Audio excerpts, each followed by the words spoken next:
All Hit Radio.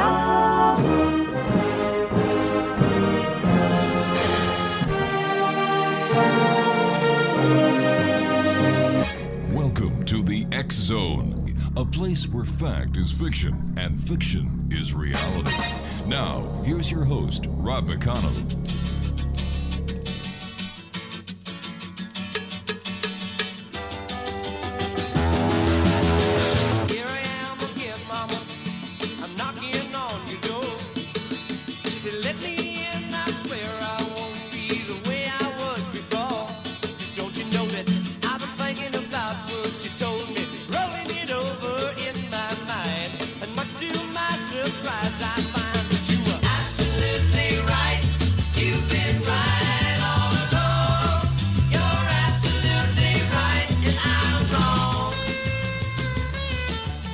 Welcome back to the X Zone, everyone.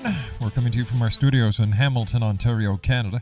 And my name is Rob McConnell. Monday through Friday from 10 p.m. Eastern until 2 a.m. Eastern, I am here with you in the X Zone. Then the show is repeated in its entirety from 2 a.m. until 6 a.m. on the Talkstar Radio Network, the X Zone Broadcast Network, and our vast and growing family of broadcast affiliates across Canada, the United States, Central America, the Caribbean, South America, the Pacific Rim, Asia, India, Africa, and Europe. My email address is xzone@xzoneradiotv.com. On MSN Messenger, xzoneradiotv@hotmail.com. And our website, www.xzoneradiotv.com.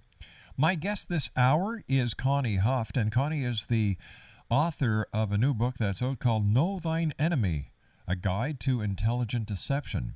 Connie lives and works in the Big Sky Country in Montana, a former auctioneer, radio personality, and a registered nurse with experience in cardiac and emergency room nursing, who does paranormal research from a Christian perspective in her off-season. She has appeared on internationally syndicated television and various radio shows, as well as being a published author.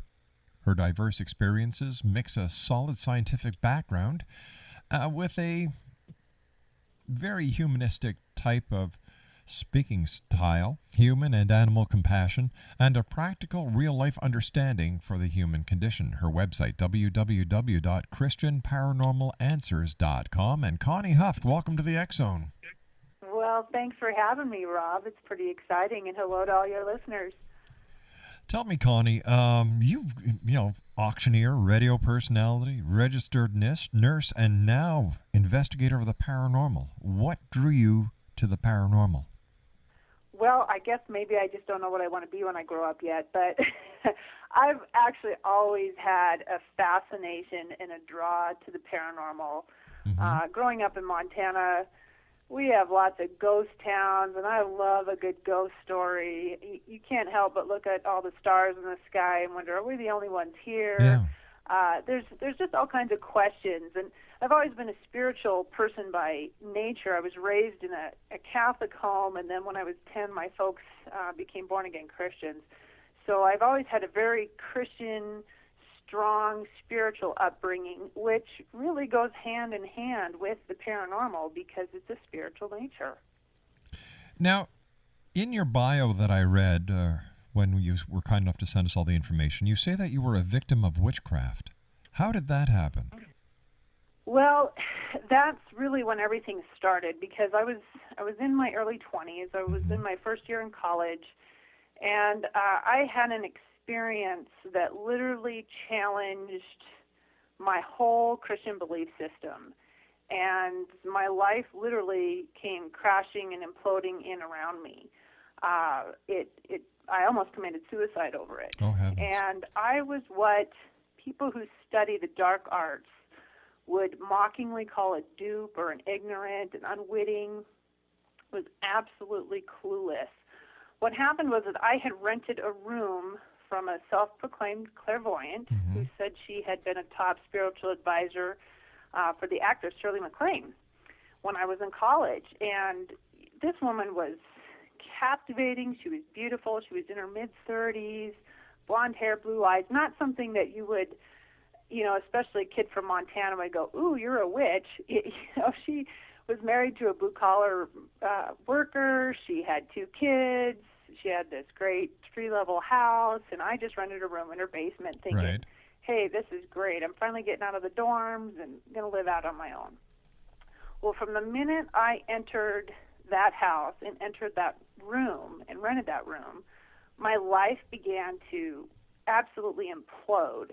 And what I mean by implode, I'm talking, paranoia, demons coming out of closets. Oh, boy. Things that were happening that I really thought I was going crazy. And I had no explanation for it, and I didn't know who to turn to and who to talk to about what was happening to me. All right, Connie, And we're going to this have a went bit of a on. cliffhanger here because you and I have to take a 2-minute commercial break. We'll continue this fascinating story with our guest this hour, Connie Huft, on the other side of this 2-minute commercial break. Connie's website, www.christianparanormalanswers.com. She's the author of Know Thine Enemy, A Guide to Intelligent Deception. Connie and I return on the other side of this 2-minute commercial break as we continue from our studios in Hamilton, Ontario, Canada, on the X-Zone Broadcast Network and Talkstar Radio. Don't go away. Second time around should be easy. Break down the walls between me and you so we can see completely how easy love can be. I know it was you who said it. Repeated the calling.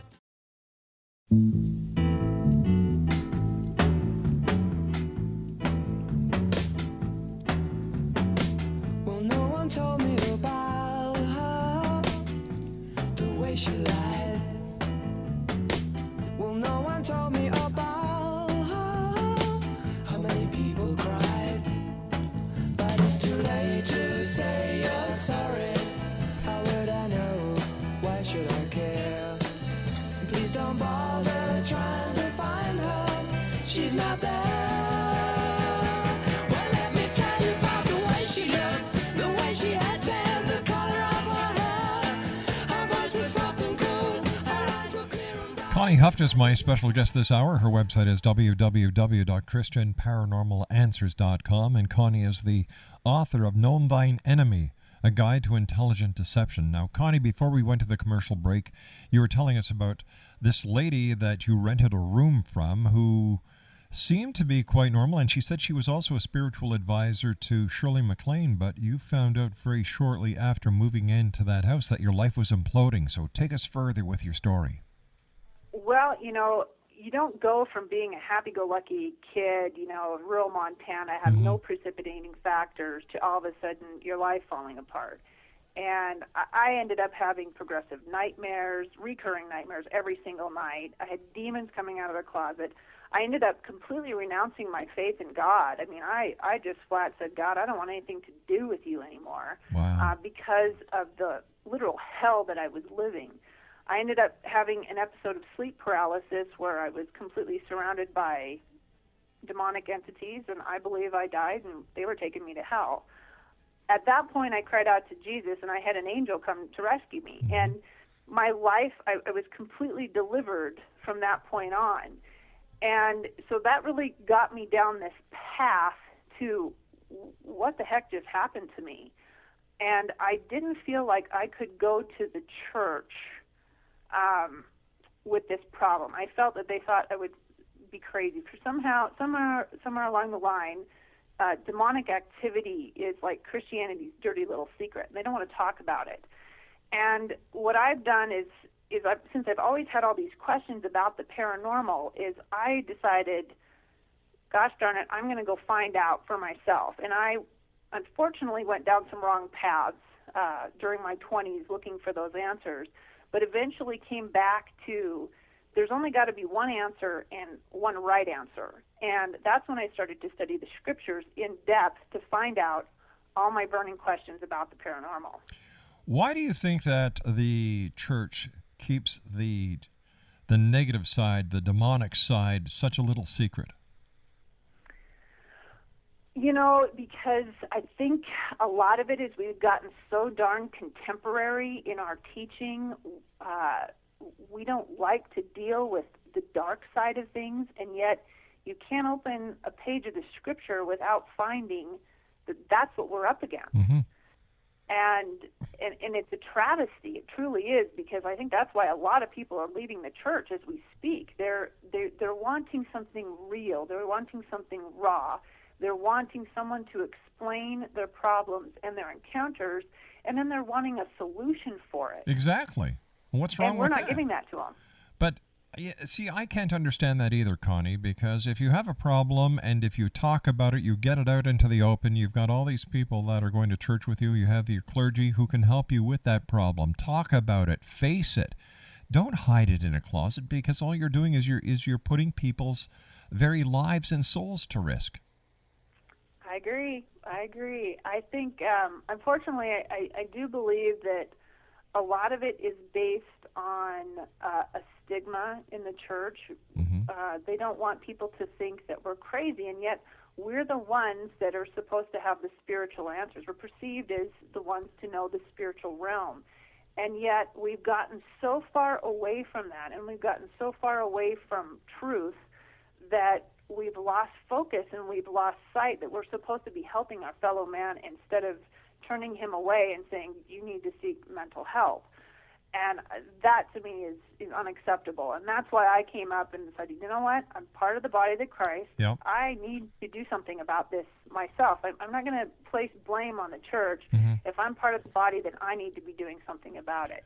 And that's part of the reason why I wrote this book and have the website, and people can email me and ask me all the questions they want, and I'll try to answer the best I can. So what answers did you find to your implosion that you were facing? You know, the answers pertaining to your sleep paralysis, being surrounded by demonic forces, and then, you know, calling out and having an angel come to rescue you. What answers did you find? The answers that I found are that all of that is very real. Mm-hmm. It wasn't a figment of my imagination. It wasn't a chemical imbalance in my body. It wasn't something that I ate during the day. It wasn't some strange idea from something I got on some TV program. This is very real, and it was a very real power. And this is what I found, is that these things do exist. They're very powerful, and they are taught about in the scriptures. There's explanation after explanation of what is really going on in the scriptures. But you can't just do a surface rendering. You can't just go look up witchcraft. Because what you'll find a lot of times is you'll find a verse that says, don't do it. and that's everybody's response is just, oh, don't touch that. Don't go there. Well, that's not good enough, especially in this day and age of information and trying to find answers. And the Bible gives those answers. You just have to know how to look for them and how to study it and find them on a much deeper level instead of just doing a surface rendering. And it's very complete. And that was the thing that amazed me. And not only that, it strengthened my faith 100%. I couldn't believe how complete the scriptures were.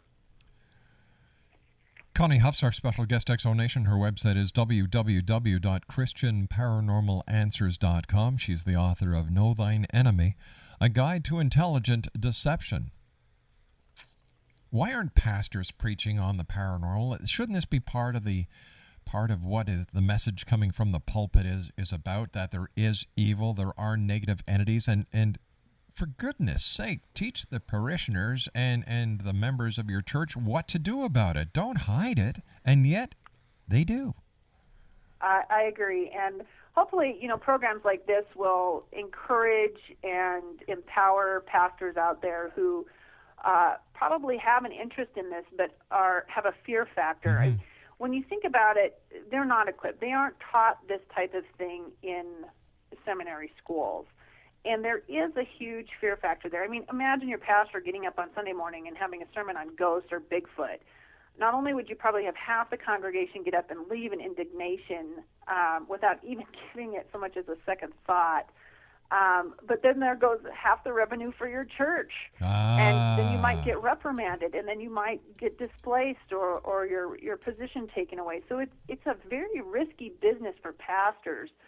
And that's a sad thing. But with that being said, in the same breath, you know what? If the church does not stand up and does not address the public's insatiable appetite for the paranormal phenomenon, they're missing one of the world's largest mission fields out there. These people are spiritual seekers, and you just can't get much more pre-qualified than that. And you know, the way I see it, Connie, is that they are forcing people to go to areas where they might get more harm done to them. For example, there's a lot of television shows on TV that deal in the paranormal, and it's all a bunch of bunk.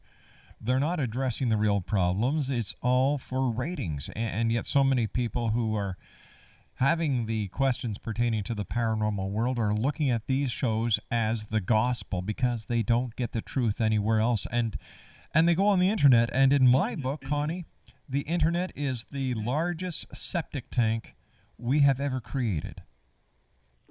I really like that analogy because it's very hard to go through and distill the true information from the false information. And boy, I tell you, boy, isn't that intelligent deception right there. And yeah, that's exactly what happens. People get very frustrated, and if they're having a ghost or a demonic encounter or something in their home, and they run to the church thinking, hey, you guys are the spiritual authorities, you need to help me, and instead they're given, a psychologist card. Well, the next step is that they're going to go to a psychic or a medium or a ghost hunter to come in and help them with their problem, because they're the ones that believe them, for number one, and they're empathetic towards their problem. And so that immediately turns them away from the real answer, from Christ from the beginning. And they say, look, here's an alternative. And we can, maybe you might not be able to stay in your house, but we'll be able to get rid of the ghost for you, okay? At least somebody believes you. And then you have the path. And that's what happened to me, is I began to go down other paths trying to find those answers because I couldn't find them from the church. And I ended up coming full circle back going, I didn't find the right answers there. But what I found, I did find in the Bible, and it blew me away, and it completely answered all of my questions. But it's a matter of teaching people and letting them not be ignorant and asking the right questions. Does the Bible does the Bible actually address topics such as witchcraft, aliens, vampires, ESP, ghosts, and the Great Pyramids, and other topics like that? When I first started my research, I'm a bit of a skeptic, and you could not convince me that the Bible talked about these things. But when I really began to take away the surface rendering and really study it, certain passages in the original language, I was blown away by what I found. Let me just give you a quick example. Sure. So, I was a nurse, so I studied gross anatomy. You study the human body, and you can name all the parts, and you can tell what it's attached to. And this is very much like Scripture. Most people can name chapter, verse, book, things of that nature. But if you don't understand deep physiology, like how the body actually works, cellular structures, chemical, neural pathways, and this is the problem we have with the Bible, because nobody goes deeper than just going, oh, yeah, I know the story of Noah. I know about the flood. We need to go deeper than that and understand, why did the flood happen? Why did God do such a horrible judgment on this earth? And so we need to really go deeper into studying. And what I found, here's a perfect example. All right, why don't we have another bit of a cliffhanger here, because we've come into our news break at the bottom of the hour. Connie Huft is our special guest this hour, X-Zone Nation. Her website is www.christianparanormalanswers.com. She's the author of Know Thine Enemy, A Guide to Intelligent Deception. And Connie and I will be back on the other side of this commercial break with the news as we continue from our studios in Hamilton, Ontario, Canada, on the X-Zone Broadcast Network and Talkstar Radio. Well, no one told me about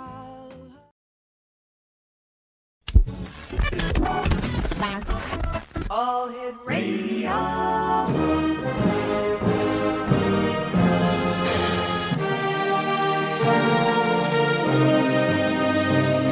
Welcome to the X Zone, a place place where fact is fiction and fiction is reality. Now, here's your host, Rob McConnell.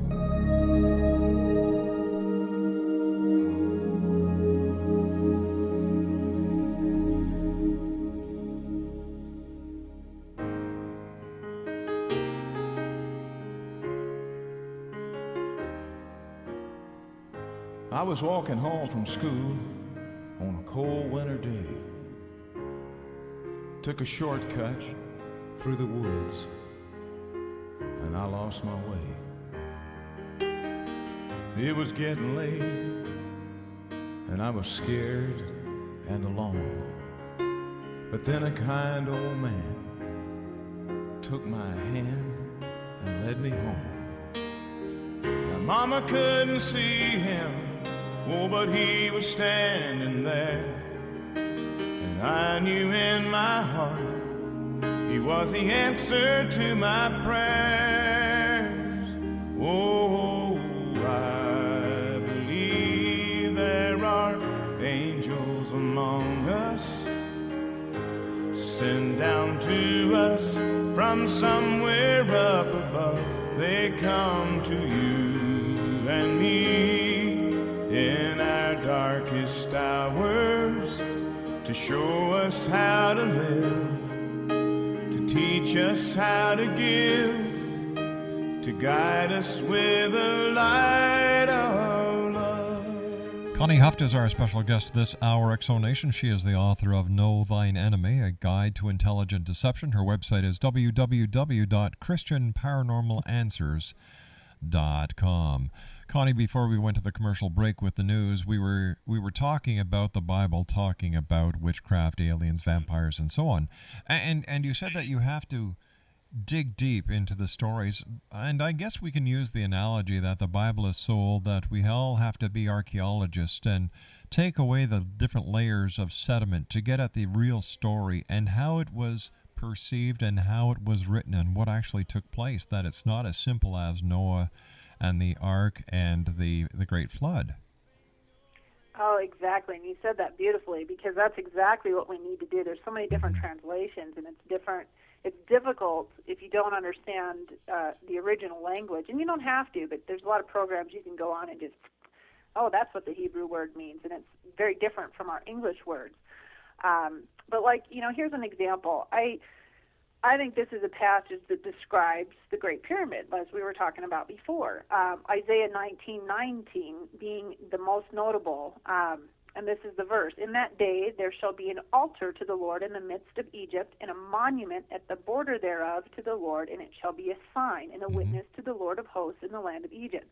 Now, if you just read that, and you're like, okay, whatever, it's kind of talking about a monument somewhere in Egypt, but what you need to start to take a closer look, and it's telling you very specifics. In fact, it's telling you it's a great monument and that it's in the middle of Egypt, but it's also on a border. How could that be? Isn't that odd? But that exactly describes the Great Pyramid, because that sits in the center of Egypt and it's on the border of Upper and Lower Egypt. So when you start to compare these things, and if you do a heavy study of the pyramid itself, there's a lot of scriptural parallels there too. And that's what we do in the book, is I help people and teach people, don't just take a passage for what it says. Start reading it and go, oh my gosh, there's a lot of information in a very small amount of wording that we just overlook because it's familiar. And I want people to start thinking a little bit and questioning and digging just a little bit deeper. And just like you said, brush off those layers of dirt and dust and take a closer look. Connie, what does intelligent deception mean? Well, that's part of the title of my book, and I thought it summed up how the Bible describes Satan. The Bible actually tells us that we are up against one of the most crafty and subtle creatures ever created by God.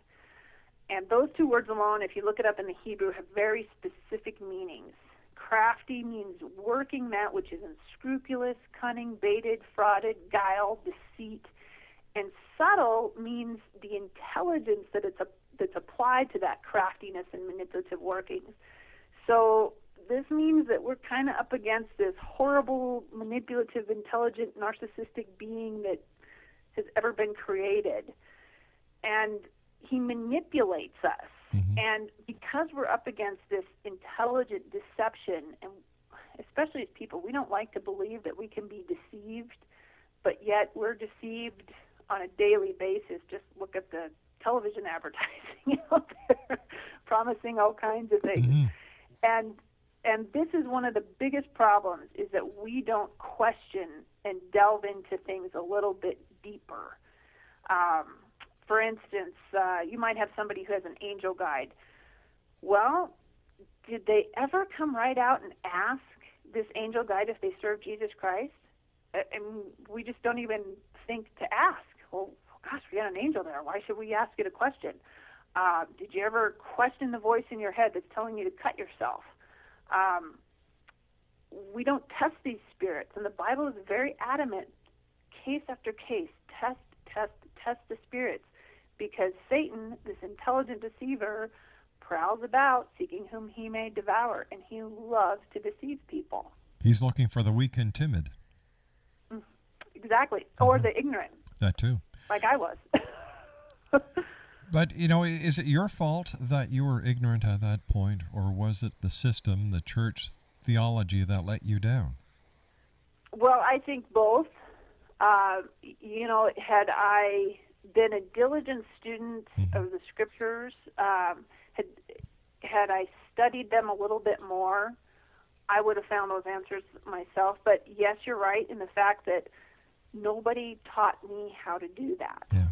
Nobody said, gosh, you have questions about this? Let's go look it up. I don't have any problem with people watching Harry Potter, but did you sit down and talk with your kids and say, do you think God would really be happy if we watched this? Well, just nobody asked the question. But when it comes to Harry Potter, if a child and a parent understand that it's fiction, that's one thing. To watch something knowing that it's fiction, that it's not based on any reality, I don't think God would have any problems with that, because he's got a sense of humor. Just look at the world we live in. Boy, does he ever have a sense of humor. So whether it's watching Harry Potter or whether it's watching Psychic Kids or whether it's watching the Flintstones, as long as there's no foul, as long as there's no misinterpretation, as long as children and adults understand that it's not real, it's when they start perceiving it's real, in my opinion, that's when the danger starts. But let me ask you a question. Sure. How do you know we're not being deceived in those areas? Well, how do you know that that's not part of the ruse, that it is harmless fiction? If your faith is strong enough, you know that in your heart. It's very simple. The truth is simple. Lies are complicated.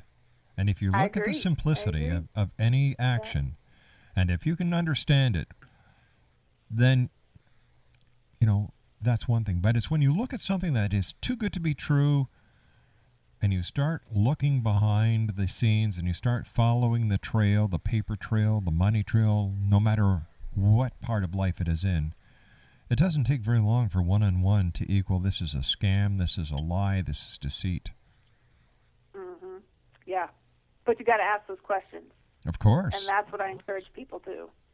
Ask those questions. And if you've got just a little inkling that something's not right, you need to dig deeper. But you see, you've stumbled across something that has been long forgotten in the teaching of theology. We're taught to be sheep. The Lord is my shepherd. Now, sheep follow a shepherd without question. And I think this is what is happening in the year 2010 and in this new dawned age of new spirituality, or the rebirth of spirituality that I believe we're in. People are saying, well, whoa, wait a minute, hold on here. We're not sheep anymore. We want answers. And if you can't give us the answers, we'll find someone who will. I agree. Instead of the different religious organizations saying, well, wait a minute, hold on here, let's all work on this together. I agree. They say, well, fine, go. Free will. And there's another easy cop-out that so many organizations, religious and otherwise, use is, well, you've got free will. well, wait a second, hold on. Free will is great, but give me some guidance here. Yeah. Yep. And that's why we have to be so careful anymore. And because we like to be led, a lot of times we don't question our leaders. And I do all the time. I'm like, whoa, wait a minute, where are you coming from over here, bud? You know, I'm not reading that in my Bible here. Let me check that out. And that's what happens so many times in churches, is that we just take whatever the pastor says. I mean, if he says, I think half of my congregation needs to go jump off a cliff today and make sure you sign your life insurance policies over to the church. Oh, look at Jonestown. That's exactly what happened. Exactly. Yeah. You know, people get themselves into situations because they never questioned it. They never looked it up for themselves. Here's a very harsh reality check for many people out there. Religion is a business today. It is a big multi-billion-dollar business. The Vatican is the richest corporation on this planet. They own more real estate than any other corporation in the world. And I have a problem with this because, Connie, if the church wanted to do so many wonderful things, liquidate, sell your property, give the money to the poor, the hungry, the sick, and the homeless. Hey, you nailed it, brother. A man shall be known by his fruit, and that's the same with the church. Yeah. And we've gotten away from the principles that have been taught to us in the Scriptures because people don't read the Scriptures. Instead, they're following the leader. And this is where we get into trouble, because ultimately, the pastor's not our leader. Jesus Christ should be our leader.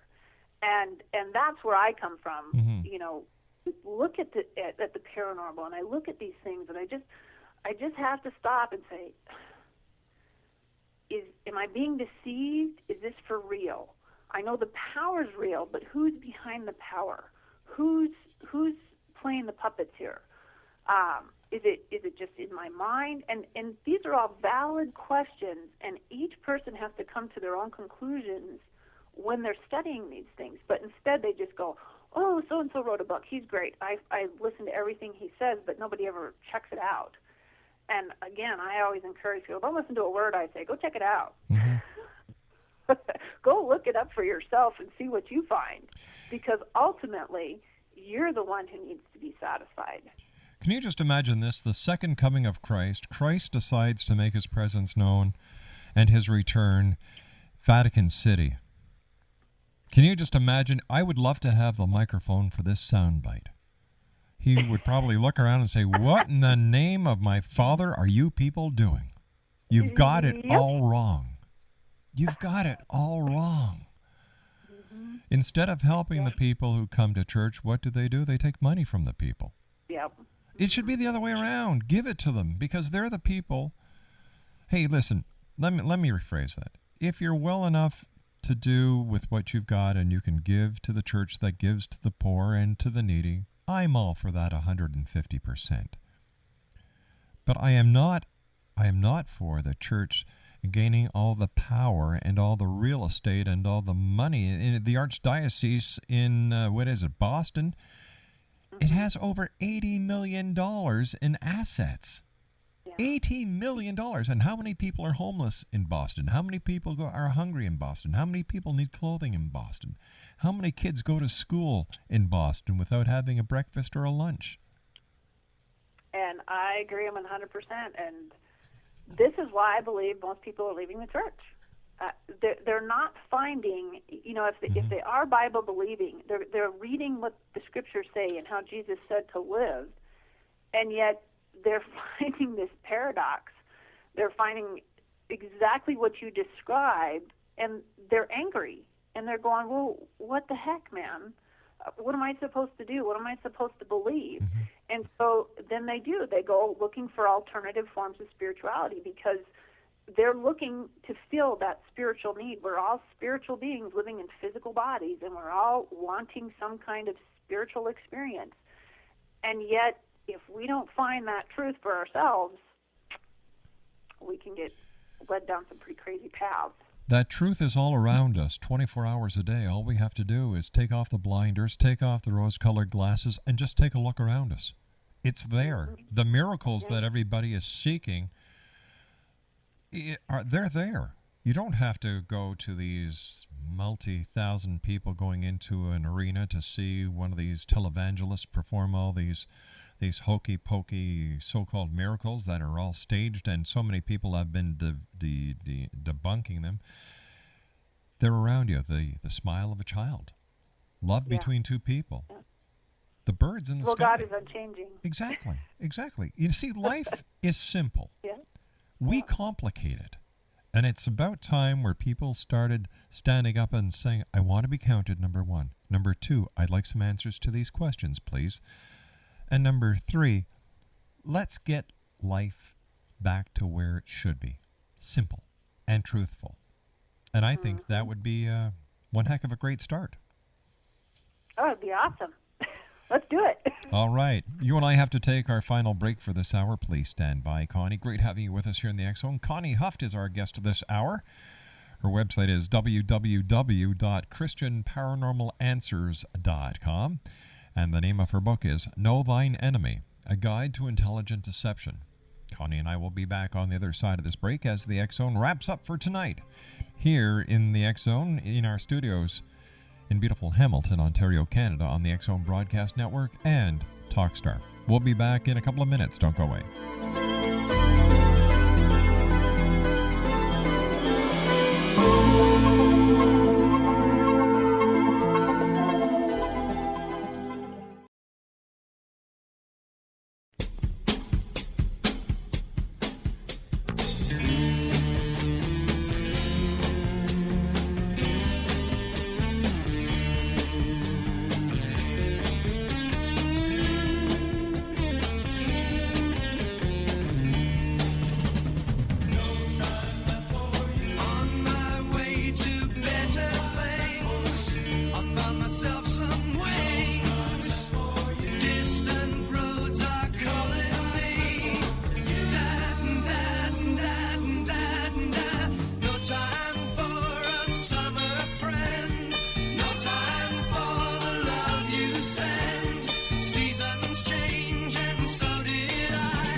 And welcome back to the X-Zone, everyone. I'd like to take this opportunity of thanking all our guests tonight. We started off with Daniel Fazina. Randolph Rogers and I talked in hour number 2. Last hour, Carrie Hopkins and I talked about what everybody's name means to them. And Connie Huft is my guest this hour. She is the author of Know Thine Enemy, A Guide to Intelligent Deception. And her website is www.christianparanormalanswers.com. Quick question for you, Connie. Why should Christians study Satan? Well, this is one of those questions that I love to answer, because I look at it from this way. If what would happen if our police officers did not study the abnormal psychology of criminal behavior? We would immediately say that cop was an incompetent law enforcement officer. And this is what Christians need to be doing. Police profile criminals. Yes. Christians need to be profiling the enemy. It's very difficult to understand anything in the Bible unless you understand the enemy. I mean, really, seriously, what is the point of a Savior if we don't have a Satan? What is the point of all that prophecy? What is the point of certain passages of Scripture where God wiped out an entire nation and their livestock? If you don't understand the enemy, it's very difficult not to understand those types of questions and wonderings about the Scripture. And this is where Christians need to get down and dirty. We need to get in the trenches, and we need to start sifting through some of this material and go, why did God do that? Why did he say that? What is the point of all this? And we can't do that without studying the enemy. Once again, it goes back to the metaphor that I used before, where we have to be archaeologists when going to study the Bible. Exactly. Yep. Connie, You got to get a little. I'm sorry? Oh, I said you got to get a little dirty. Isn't that the truth? We all have to be the Indiana Jones of the Bible set. Sure. Connie, we've run out of time for tonight. I'd like to thank you so much for joining us tonight. Let our listeners know how they can find out about you and where they can get a copy of your book. Oh, you can go to the website, www.christianparanormalanswers.com. It's a little long, but I think it's pretty self-explanatory. It sure is. And just peruse through there. There's a link to Amazon.com, or you can purchase it directly from me, and I'll give you a signed copy. Connie, again, thank you very much for joining us. I look forward to the next time you and I meet here in the X Zone. Sounds great. Thank you so much, Rob. You take care of yourself now. Connie Huft has been our guest this hour. www.christianparanormalanswers.com. Well, that's it for tonight, everyone. I'd like to take this opportunity of thanking all the production staff here at the X Zone Radio and TV show and our affiliates worldwide. And remember, X Zone Nation, if you have a child at home, give them a hug, give them a kiss, tell them that they are loved, because the children of today are the leaders of tomorrow. So until tomorrow night, when once again we cross the time-space continuum to this place that I call the X Zone, always remember to keep your eyes to the sky and your heart to the light. Good night, everyone. You don't have to go home, but you can't stay